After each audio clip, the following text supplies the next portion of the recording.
Good evening, good afternoon, everyone. Could I ask you to all please give our amazing master of ceremonies a round of applause for the amazing energy he gives to everything. You know, I grew up in New York, and in New York, we deeply appreciate energy. And so with that spirit, I have a question for you before we start. So this is a multiple choice question, of which I'm sure you are excellent. Think back to the year 2016, 10 years ago. Barack Obama was president.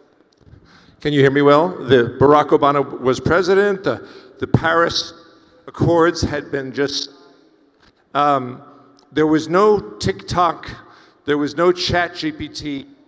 By the way, everyone, the young ones in the back, think about this period 10 years ago until now, and please think about the sheer volume of change we have seen in the world in that time. And now I'd like you to think, if we think 10 years ahead to 2036, do you think that the magnitude of change we will see will be less than we've seen in the last 10 amazing years? About the same magnitude of change? Or do you think we will actually see more change in the world than we have seen? So I'm going to ask you to raise your hands. Those who think, by the way, it's perfect, reasonable, we've had an unbelievable 10 years. Those who think there will be less change in the next 10 years, please raise your hand. There must be someone. Okay, then perhaps we could hypothesize that change is relatively steady. So how about those who think it'll be about the same? About the same over the next 10 years. I mean, this is a reasonable possibility. Okay, well, I guess just to make sure you're listening, how many of you please raise your hands if you think we will see even more change in the next 10 than we have seen in the last 10? You in the back, what do you think? Okay, well, we have not just a majority, but complete unanimity, which is rare. Switching back. Okay. Let me say, Your Excellencies, honored guests, ladies and gentlemen, young, amazing men and women, it is a great honor for me to be here with you today. And I would have to say, painfully, the subject of this talk really couldn't be more appropriate. Painful because of what's happening in the world right now. As you all have seen, as you all have heard, leaders are confronting a world in which the pace of change that they are seeing is beyond the scale of our institutions to keep up. It's an extremely difficult period, and we just simply struggle to keep pace with, sorry, the slides are not appearing, dear gentlemen. There we go. And this period is one of intense adaptive pressure. This is Charles Darwin, of course, and Charles Darwin taught us that periods of intense pressure, adaptive pressure, are of course the engines, the very engines of evolution. But that is a ruthless and difficult process. Those who cannot adapt fail. Those that can adapt to change, make use of it and thrive in it, of course, survive. And what is true of nature, we know is true of nations, it's true of businesses. This is the world that we live in. Now, the private sector has mechanisms of adaptation built in through market forces. But even, and especially the most successful private sector organizations themselves can become embedded in their inherited ways of doing things. And those who are still in their inherited ways of doing things and cannot adapt, they will fail. And we're seeing, as a consultant, I can tell you, we are seeing this manifest itself in spades. So, why? How do we understand this? We are in the midst of what historians call a critical juncture. Now, lately I've been hearing the phrase critical juncture bandied about quite a bit. It's actually a relatively formal construct of historians. Darren Acemoglu, for example, refers to it very often. It refers to a compressed period of time in which a disproportionate amount of structural change occurs. And critical junctures are, by their definition, intense periods of adaptive pressure. But they're not all negative, and something that really distresses me greatly, those who speak about the future that's coming, we tend to focus so much on the challenges and the threats and all that could go wrong. It is certainly true that we are watching an international order, not just that the institutions are decaying, we are seeing multilateral institutions being intentionally dismantled, intentionally disrupted. That's what makes this period so different. Human beings have built up institutional architectures over time. We're in a moment where those who have even built some of those architectures are dismantling them intentionally. That's very different. But on the other hand, and we haven't discussed it too much at this amazing event so far, the advances of artificial intelligence, machine learning, and this will accelerate with agentic AI and with world models, are also enabling a transformation of scientific discovery and knowledge creation.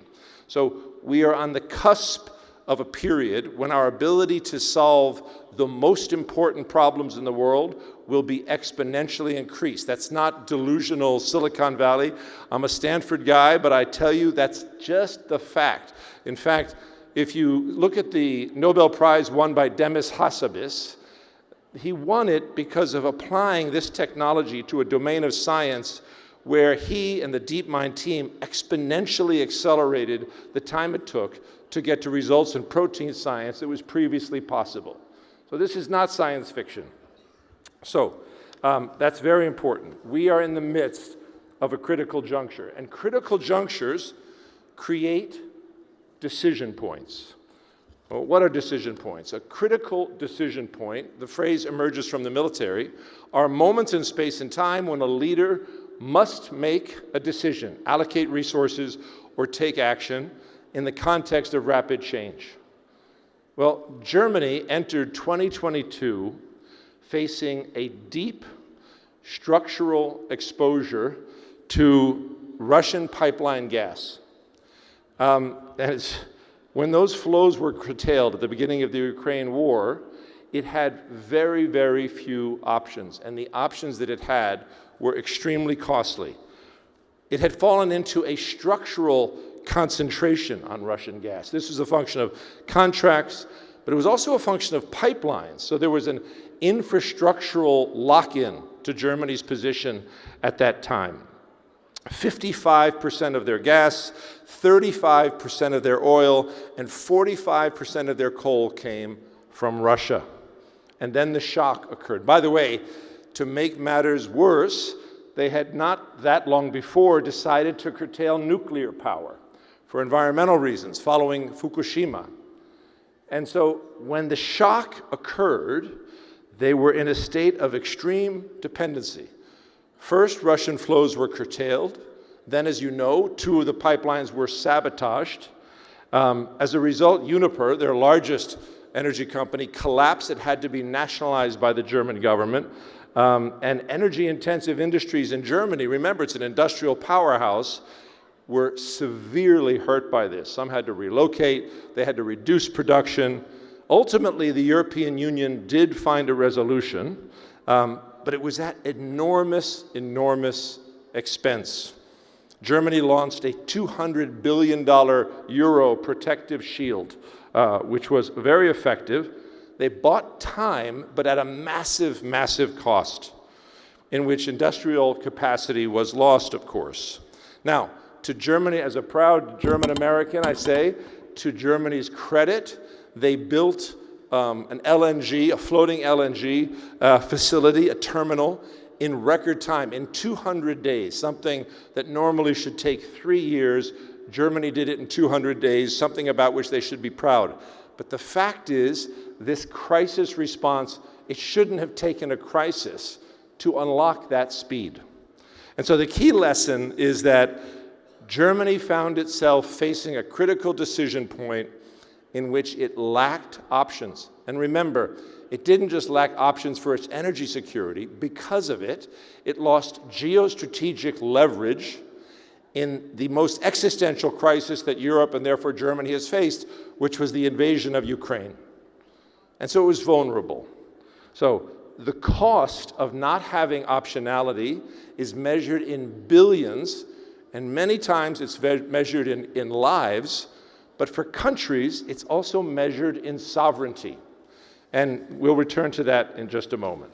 So that brings us to, what do we mean by strategic optionality? Strategic optionality refers to the extent that a decision maker, that an organization, that a leader, facing a specific circumstance, has viable options at their disposal to respond.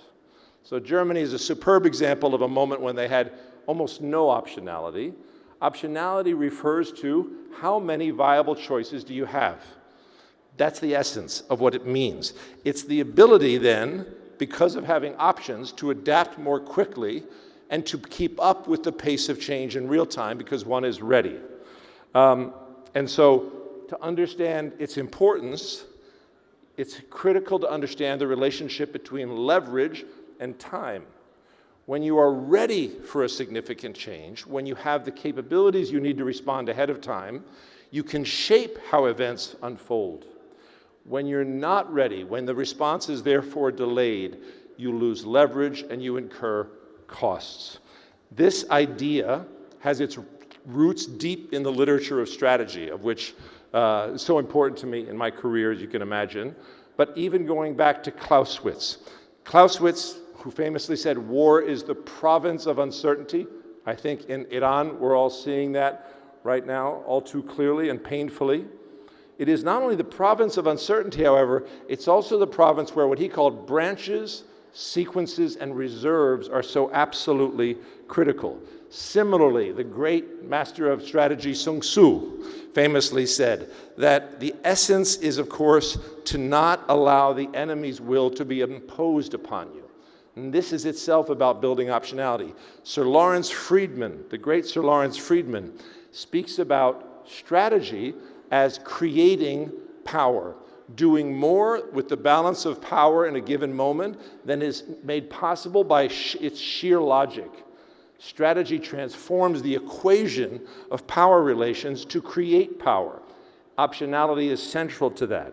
And I've learned that Chanakya, in the Arthashastra, illuminated this idea with exquisite beauty, of course, in the Indian tradition. So many of the most brilliant and important ideas we find deeply embedded in Indian culture, of course, and that was the case here. So, by anticipating future circumstances, by anticipating the choices that our leaders might have to make, by understanding the options we would want them to have when facing that choice, and then building the capabilities that they would need to respond, we are creating optionality. So how do we do it? It begins, of course, by understanding the baseline strategy. I took here an example for your benefit of food security. So the process begins by first understanding the intent. Where are we? What is our desired end state? And what is the central course of action by which we will achieve it? That is the starting point, of course. And, of course, optionality without intentionality is just pure chaos, pure optionality with no direction. But direction without optionality is rigidity. It's brittleness. It is what breaks when the world changes. I'm grateful to see a brilliant woman in this table who understands what I'm saying. I want to thank you for that. You need that. So I hope you're able to follow this. Okay, let's move on. So when then we encounter change, whether those change are structural shifts that have passed a certain threshold, so big patterns of change where a threshold has been crossed, requiring us to make a decision, or a strategic shock, a specific event. We're in the midst of yet another one right now. These are the things that require us to then say, given the baseline, how might we have to adapt? That's what these lines of this I-shaped visual represent. And when that occurs, we will face a decision point. The essence of this approach is to anticipate those shocks. And so once you anticipate them and you understand the pathway, the alternative pathway that they would require should they occur, that's not enough, of course. The next step is to understand the options that we would want to have in response. And so this is a representation of 3 options that we would want to have with respect to our food security strategy if extreme weather events passed a certain threshold. But of course, knowing the options we would want is itself, needless to say, also not enough. We need the capabilities to respond. What do we call it? A dynamic engine. And this methodology we developed in partnership with the Prime Minister's Office of the amazing United Arab Emirates, a beautiful country that was my home for 10 years and is still a home of my heart, and for whom we are praying these days because they are under incredible duress. I hope you'll all join me in keeping them in your thoughts and prayers, that beautiful and amazing country. A dynamic engine is a constellation of capabilities that allows you to do something, to achieve an intentional outcome in changing circumstances. It's the substance of strategy. You are, in any given moment in time, you are either enabled or constrained by the capabilities that you have. And so once you understand the options that you would like, you then find the capabilities that you would need to respond. But of course, you cannot build all of them. And by the way, this methodology requires artificial intelligence, of course. Once you understand that universe, you have to optimize for what are those capabilities that create most optionality across the broadest range of circumstances. And so this then is what a plan looks like that has baked in optionality. It is responsive, it is living, it is adaptive. It is crystal clear on its intent, but has baked optionality in. And doing this in a world like the one we're in is not just about resilience. No, no, no. It is about sovereignty. Because if you have strengthened this capability, you have effectively strengthened national sovereignty. Thank you so much.